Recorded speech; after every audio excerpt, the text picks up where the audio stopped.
살다 보면 참 잠도 오지 않고 무기력해지고 근심 걱정이 가득 차고 앞길이 캄캄한 것 같고 그래서 모든 것이 다운되는 그런 때가 있습니다.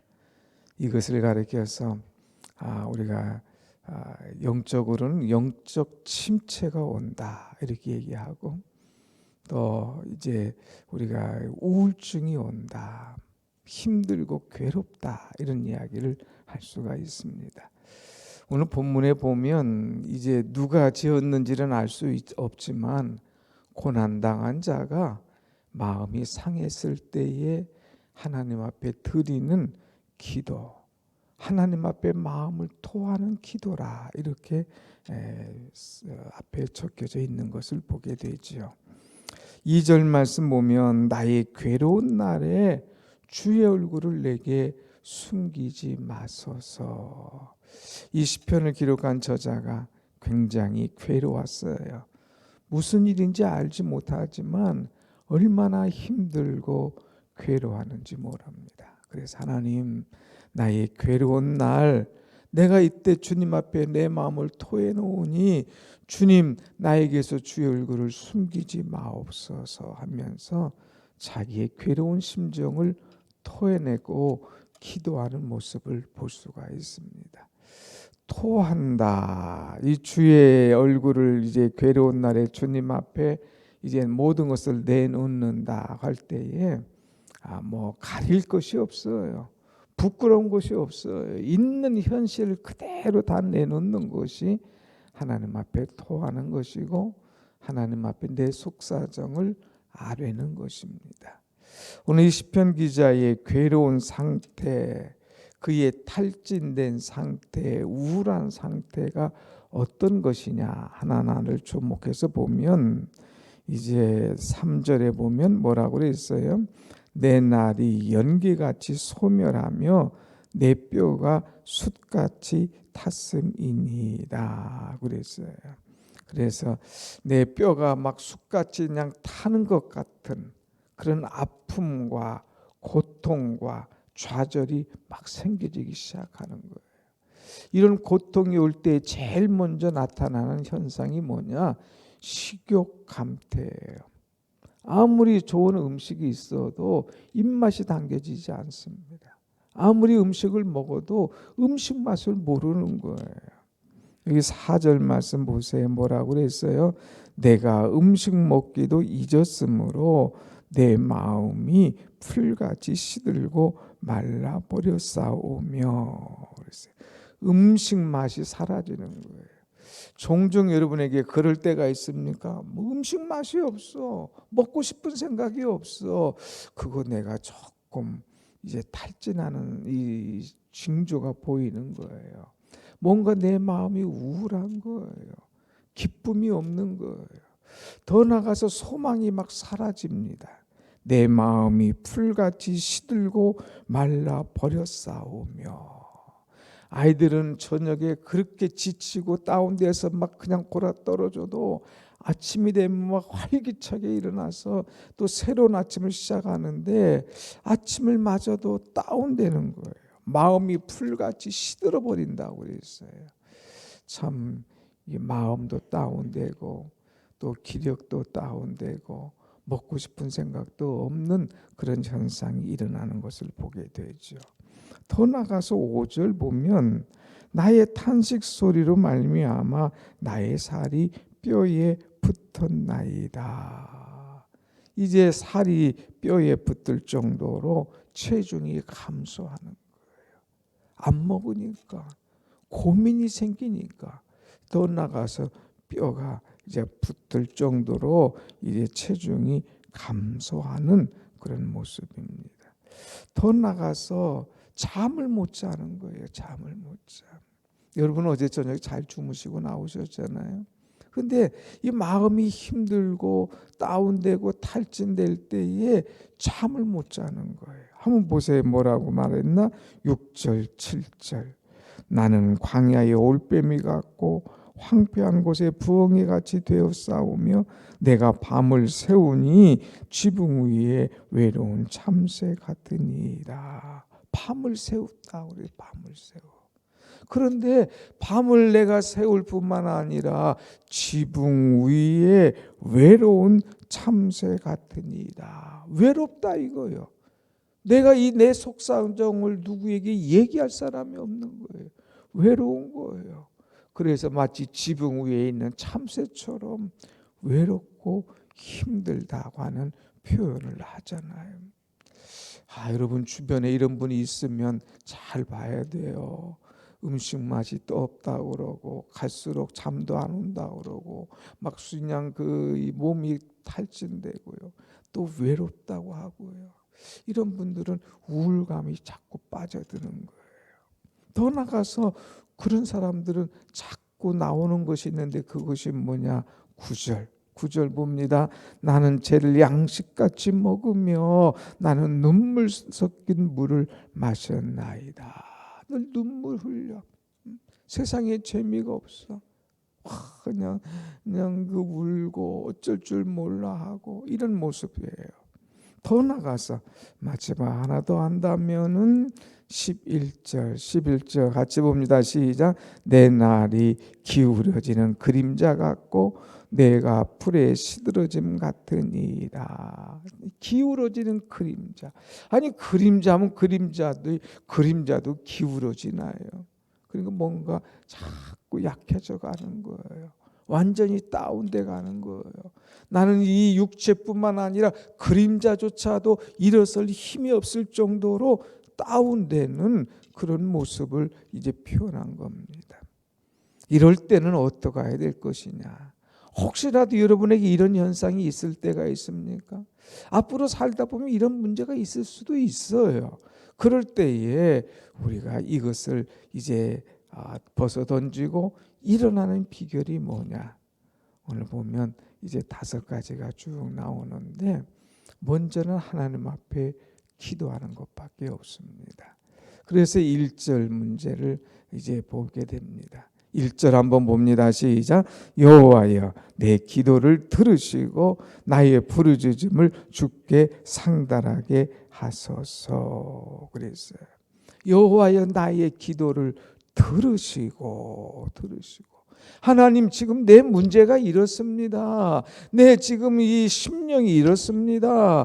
하나님 내 영적 상태가 이렇게 자꾸 빠져들어갑니다. 하나님 나를 도와주시고 살려주십시오. 그러면서 마치 의사 앞에 나가서 환자가 자기의 아픈 것을 조목조목 내놓듯이 하나님 앞에 자기의 문제, 육체, 영적 상태, 심령 이런 모든 상태를 다 그대로 내놓는 그런 모습이에요. 내 모든 시험, 무거운 짐을 주 예수 앞에 아뢰이면 하나님 앞에 내 모든 것을 다 그대로 아랜다. 이것이 뭐예요? 기도예요. 하나님 내 심정이 이렇습니다. 너무 외롭고 힘듭니다. 잠 못 잡니다. 음식 맛이 없습니다. 나는 기울어진 그림자 같습니다. 이렇게 기도하니까 반전의 현상이 일어나요. 반전은 뭐예요? 그냥 계속 어두워 가다가 계속 갑자기 환해지는 거예요. 갑자기 음식을 먹지 못해서 다운되다가 갑자기 건강해지고 음식 먹고 싶은 생각이 막 생겨지는 거예요. 이런 것이 반전. 기도할 때는 반전의 역사가 일어난다는 거예요. 그리고 두 번째 어떤 현상이 일어나느냐? 오늘 이 말씀을 보면은요. 마치 엘리야가 갈멜산 꼭대기에 올라가서 기도할 때 5가지 요소하고 똑같아요. 기도하고 두 번째는 기억을 하는 거예요. 기억. 자, 12절 말씀 한번 봅시다. 12절 시작. 여호와여 주는 영원히 계시고 주에 대한 기억은 대대에 이르리라. 기억하라. 안 좋은 거 기억하지 말고 과거에 하나님께서 내가 엎어졌을 때 일으켜 주신 것, 내가 시험 들고 환난 당했을 때 내 손을 붙잡아 주셨던 것, 내가 누구에게도 말할 수 없어서 고민하고 괴로워할 때 기도했더니 하나님께서 응답해 주셨던 것, 그런 것들을 기억해라 이거예요. 내게 주신 말씀, 메시지, 그 은혜, 그 사랑, 그 축복을 기억하고 일어나라 이거예요. 우리는 자꾸 안 좋은 거 기억하지 마세요. 좋은 거 기억해요. 은혜로운 거 기억해요. 자꾸 하나님의 은혜, 내게 주신 주님에 대한 좋은 기억을 떠올릴 때에 하나님께서 그 생명을 살려주신다고 하는 거죠. 엘리야는 이제 땅에 비가 오지 않고 가뭄이 와서 하나님 앞에 기도할 때 맨 먼저 뭐를 기억했느냐? 하나님의 말씀을 기억했어요. 이 땅에 내가 비를 내려주실 것이다 하는 말씀을 딱 기억하고 그 말씀 붙잡고 기도하는 거예요. 그래서 우리 신앙인들에게는 말씀이 얼마나 중요한지, 하나님 말씀을 기억하며 내가 받은 은혜를 기억하며 기도하며 나아갈 때에 하나님께서 내 상황을 반전시켜 주실 줄로 믿습니다. 아멘. 두 번째는 13절 말씀 봅니다. 13절 시작. 주께서 일어나사 시온을 긍휼히 여기시리니 지금은 그에게 은혜를 베푸실 때라 정한 기한이 다가옴이니이다. 아멘. 정한 기한이 지금 다가오고 있어. 나를 향한 하나님의 계획에 가까워 오고 있어라는 거예요. 이것은 뭐예요? 기다려라, 기다려라, 기다려라. 지금 때가 가까워오고 있어. 응답의 때가 가까이 오고 있어. 낙심하지 마, 주저앉지 마, 포기하지 마. 기다려, 기다려. 지금 때가 가까이 오고 있어. 여러분, 하나님의 때는 분명히 있어요. 하나님의 정한 기한이 있습니다.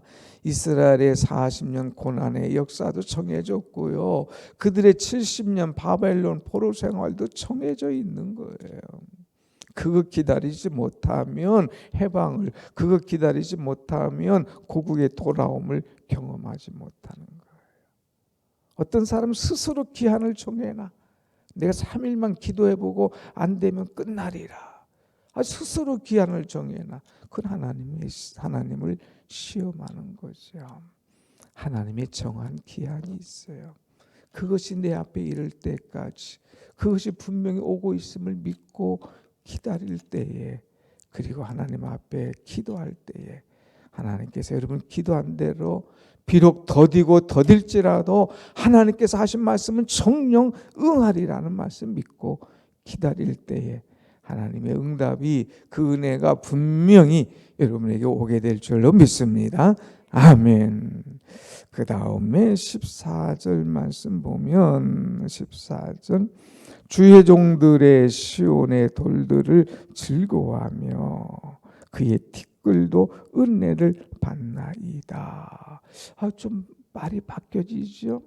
주의 종들이 시온의 돌들을 즐거워하며, 아무것도 아니에요. 하찮은 거예요. 이전에는 그냥 기분 나쁠 때는 왜 여기 웬 돌이 있어 하고 돌을 팍 찾는데, 이제는 돌이 있는 거야. 그것이 새로운 거예요. 눈이 반짝거려지는 거예요. 이제 돌들도 보고 기뻐할 줄 아는, 그의 티끌도 은혜를 받나이다 하면서 기뻐하는 모습으로 바뀌어지는 거예요. 여러분, 하나님 앞에 나와 기도하면 이런 우울감, 상실감, 근심, 절망, 낙심 이런 것들이 기뻐함으로 하나님께서 바꿔주신다는 거예요. 바꿔주신다.